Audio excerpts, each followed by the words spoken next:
Et salut les sorciers, bienvenue au terrier. On se retrouve aujourd'hui avec Il était une Moldue.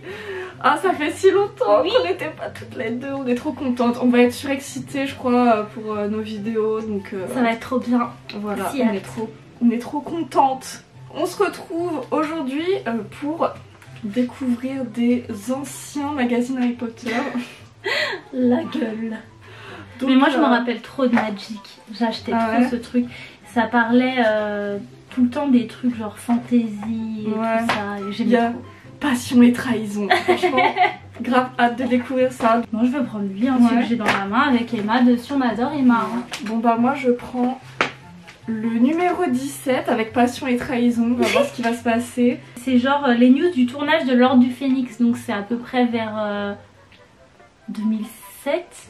Mais il n'y a pas le... Juin-juillet 2006, j'étais pas mal. En fait, ce que j'aime bien dans les vieux magazines, c'est que à l'époque, Harry Potter, tout n'était pas terminé. Et du coup, des fois, il y avait des rumeurs, mais des fois, c'est grave drôle. Donc, les déclarations des acteurs. Regardez-moi ce montage de qualité, d'une grande qualité, vraiment. Regarde cet enfer. Moi, j'ai Emma qui dit... Lors d'une récente prise de vue de l'Ordre du Phénix, Emma Watson a raconté « Hermione plaque Ron contre un mur après un sort, après que celui-ci ait fait un commentaire sexiste à son sujet. » C'est quoi ça? Hein? Mais par contre, c'est quoi cette histoire de commentaires sexistes? Je sais pas du tout. Dans l'Ordre du Phénix. Puis attends, elle dit quoi? Attends, Hermione plaque Ron contre un mur avec un sort.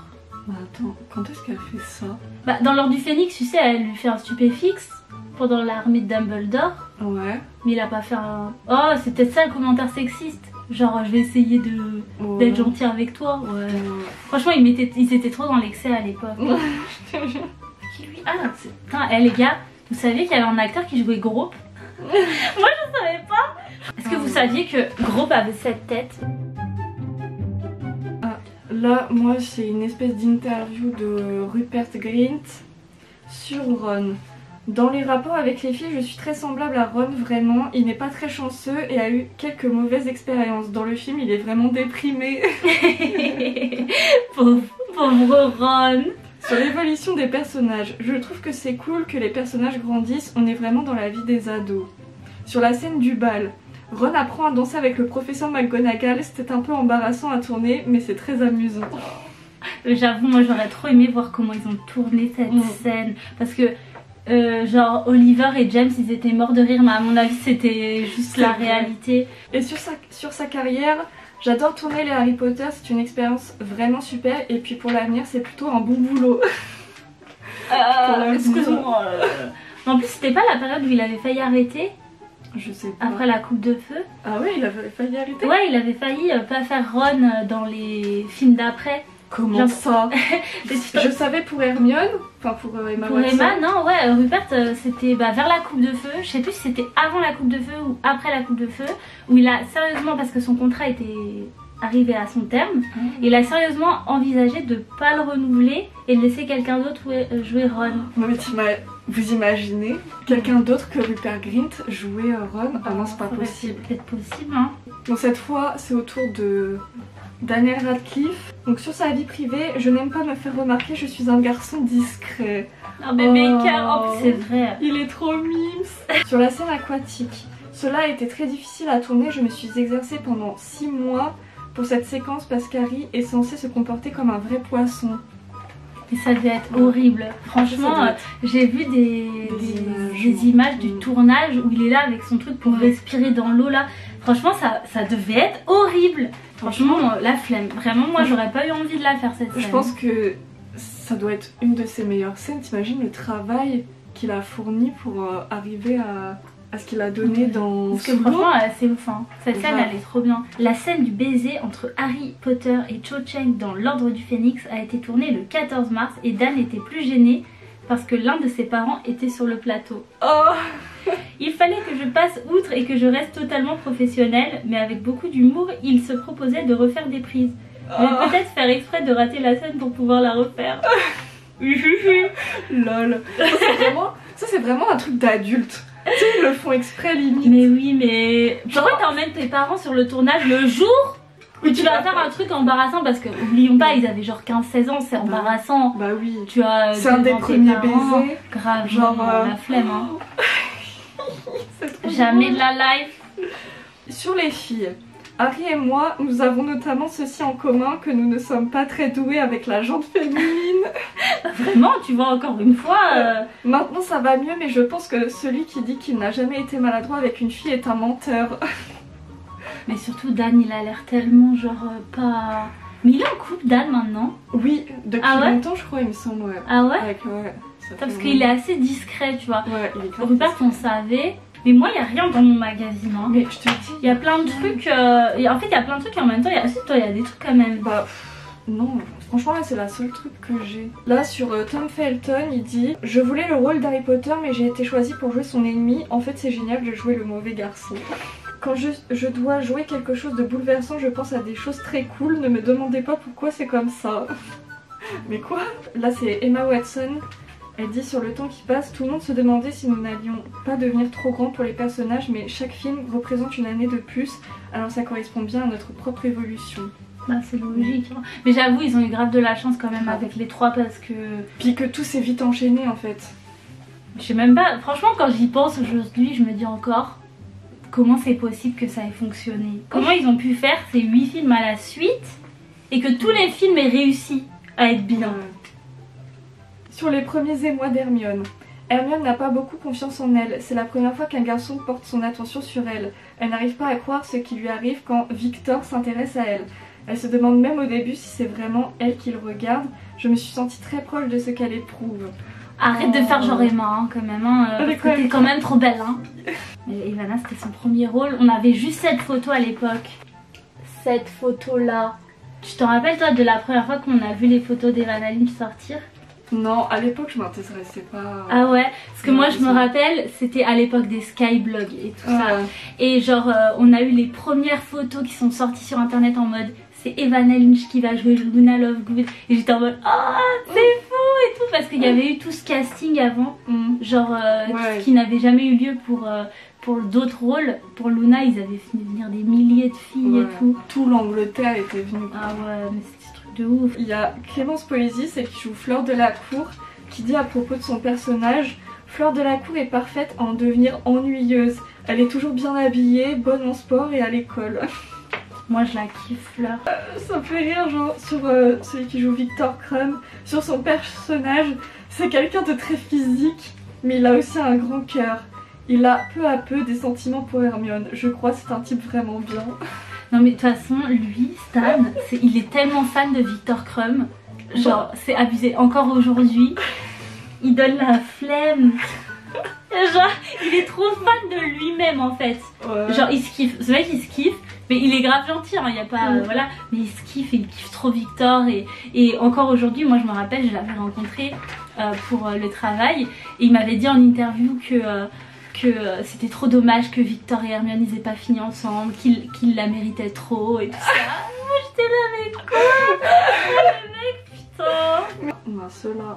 Avec, ils doivent être plus vieux parce que c'est la tête de Harry dans la chambre des secrets. Ah ouais, novembre 2003. Moi c'est mars-avril 2004. C'est déjà une première info sur la version ciné de Harry Potter et la Coupe de Feu. Une actrice française, et oui, fera partie du casting. En effet, Carole Bouquet rejoindra Mike Newell, le nouveau metteur en scène de la saga, pour le tournage du 4e film qui commence dès le mois de mai de cette année. Carole Bouquet, elle ressemble à quoi déjà elle? Je l'ai vu. Y a pas Carole Bouquet dans Harry Potter, sérieux? Moi ça devait être pour Olympe Maxime du coup. Bah, elle a 63 ans maintenant. Mais notre experte pense qu'il s'agirait de Fleur de la Cour, une élève de magie française. Non mais Fleur de la Cour, elle a combien que j'ai dit? Elle a quel âge? Elle a 63 ans maintenant. Du coup il y a 10 ans c'était un truc comme ça, 15 ans. Bon, elle avait quand même 50 piges quoi. Non c'était pas possible. Mais tu vois, ces gens ils y connaissaient rien pour écrire des trucs comme ça. Autre indice. En plus ils ont des indices. Non mais sérieux ils sont nuls. Autre, Carole Bouquet serait teinte en blonde, ce qui est le cas du personnage de Fleur qui est décrit ainsi. Le hic c'est que le personnage est plus jeune que ne l'est Mademoiselle Bouquet. Non mais sans déconner, enfin... Une autre française intervient dans la coupe de feu, il s'agit de Madame Maxime, directrice de l'école française de magie Beaubaton. Madame Maxime est une géante, puis en plus il y a plein de fautes. Genre là, un coup il y a fleur écrit avec un E, un coup il l'enlève, là pareil Maxime, un coup il y a un E, un coup il y en a Mais qui pas. écrivait ces magazines? Madame Maxime est une géante et elle deviendra la femme de Hagrid dans le 5e opus. Mais en fait, ça, c'est le 5e livre, il n'était pas sorti, c'est pour ça qu'il nous sort des trucs comme ça. Quelqu'un qui a écrit le truc sur le tournage de Harry Potter et le prisonnier d'Azkaban. Tournage maudit.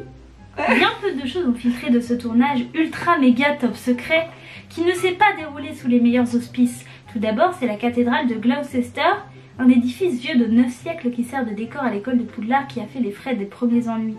Celui-ci a été la cible de vandales qui ont endommagé des vitraux du 19e siècle pour un montant estimé à 68 000 €. Mais la série noire continue. Un incendie ravage la voie de fer du Poudlard Express en février dernier, détruisant 40 hectares de terrain mais sans faire de victimes parmi les pompiers. Puis, c'est au tour du Poudlard Express lui-même d'avoir des ennuis. Là ils disent, le doute persiste sur la présence des 3 jeunes interprètes principaux Tu vois, pour la coupe de feu. Daniel Radcliffe et ses camarades ayant de moins en moins l'âge du rôle, Daniel lui profite de sa notoriété pour soutenir un foyer pour enfants. oh, il y a un article sur Willow dans Buffy. Trop bien. Il n'y a rien d'intéressant. Bah ça c'était intéressant ton article, Oui, trop mal c'était écrit là. Mais par contre, qui écrivait ces trucs franchement? Harry Potter et l'Ordre du Phénix qui allait sortir. Harry va-t-il s'associer avec le ministère pour vaincre Voldemort? Il disait, j'imagine Harry Potter mourir plutôt jeune ou alors prendre la place de Dumbledore. Ben tu as tout faux hein, monsieur comment, Jean-Claude Gotting. Que pensez-vous du choix de Dan, Emma et Rupert pour interpréter les 3 personnages principaux? Je trouve Harry un peu trop lisse à mon goût. Mais pardon. Mais qui es-tu? En plus Dan, franchement, c'était vraiment un choix. Et puis Harry est lisse, hein, qu'on en parle. Oui. Surtout au début. Hein. J'aurais plutôt vu un visage plus étrange, plus fascinant, du genre qui hésite entre laideur et beauté. Les 2 autres sont parfaits. Ça se fait pourquoi t'attaques Daniel comme ça? Qui es-tu? Sinon, Harry n'est pas pour moi le personnage le plus attachant de la série. Je préfère Ron, il est plus rigolo. Ouais, en gros, t'aimes pas Harry, quoi. Ouais, voilà, vu ce qu'il en dit, la femme. Mais qui es-tu? Qui es-tu? Qui es-tu? Jean-Claude Gotting. Comment ça? Tu attaques Daniel Radcliffe? Vas-y, la femme des gens. Il y a un truc qui s'appelle Trop bête. Un ouvrier de l'imprimerie où les livres Harry Potter et l'Ordre du Phénix ont été fabriqués, ainsi que 3 receleurs de ses amis ont été arrêtés par la police britannique pour avoir volé des exemplaires de ce 5e volume. Cette découverte est complètement due au hasard. Un homme qui avait trouvé 2 des exemplaires du livre a jugé du judicieux de les faire parvenir à la rédaction d'un journal. Ce dernier a trouvé plus honnête d'alerter la police au lieu d'en publier les extraits. Tu vois, les bonnes personnes existent. Ouais, mais en vrai, moi je suis journaliste, je reçois un Harry Potter. Mais il aurait pu se faire des... Ah ouais, franchement. Après, en vrai, je comprends parce que publier des extraits du Harry Potter, ça aurait coûté une fortune en procès. Genre, parce qu'ils auraient attaqué, de toute façon, c'est sûr, ça leur aurait coûté une fortune. Maintenant, je sais pas ce que j'aurais fait si j'avais reçu un Harry Potter en avance comme ça et en étant à la tête d'un journal ou un truc comme ça. Tu fais quoi, tu vois? Ouais, c'est clair. Genre, parce que techniquement, ça va te coûter cher en procès. Mais par contre, ça va te rapporter tellement de thunes parce qu'en fait, ton truc, il va se vendre à des millions d'exemplaires. Ah, je sais pas. Non, mais en vrai, j'avais trop de respect pour Harry Potter. Je pense que j'aurais pas pu. Mais bon, la question se pose quand même parce que c'est un truc de ouf, tu vois. Genre, c'est même dans ta carrière de journaliste, t'as un truc comme ça qui t'arrive. C'est un truc de ouf de pouvoir dévoiler à l'époque ce que Harry Potter c'était, le secret qu'il y avait autour des livres et tout. C'était un truc de ouf. Donc le mec il a été honnête mais il est passé à côté d'un truc de ouf quand même. Donc tu peux t'abonner. Oh j'avais celui-là. Et celui-là aussi. Et celui-là. Et celui-là. En fait je les ai tous su. Ah c'est un truc de ouf parce que je reconnais les couvertures. Là en fait on peut s'abonner à Magic Academy et je reconnais tous les Harry Potter, je les avais. Je me rappelle, j'avais trop aimé cette couverture avec Hermione qui a sa petite baguette qui est comme ça, elle est trop mignonne, c'est tout, j'avais trop kiffé. Oh, Angel versus Spike, Répondez dans les commentaires s'il vous plaît. Est-ce que vous êtes Team Angel ou Team Spike? Moi je suis Team Angel all the way. Voilà, voilà, c'était tout pour moi. Et bah puis c'est la fin hein, de cette vidéo, ça y est, on a regardé tous les magazines. En vrai je suis un peu déçue, je voulais qu'il y ait plus de choses, tu vois. Moi je trouve que c'était marrant quand même avec tes petits trucs sur Fleur Delacour et Carole Bouquet. Franchement, si Carole Bouquet nous regarde aujourd'hui, bonjour à toi. Bonjour. Mais en tout cas voilà les sorciers, j'espère que ce petit retour en arrière vous aura plu. Et puis bah écoutez, on se retrouve très vite dans une prochaine vidéo. Ciao!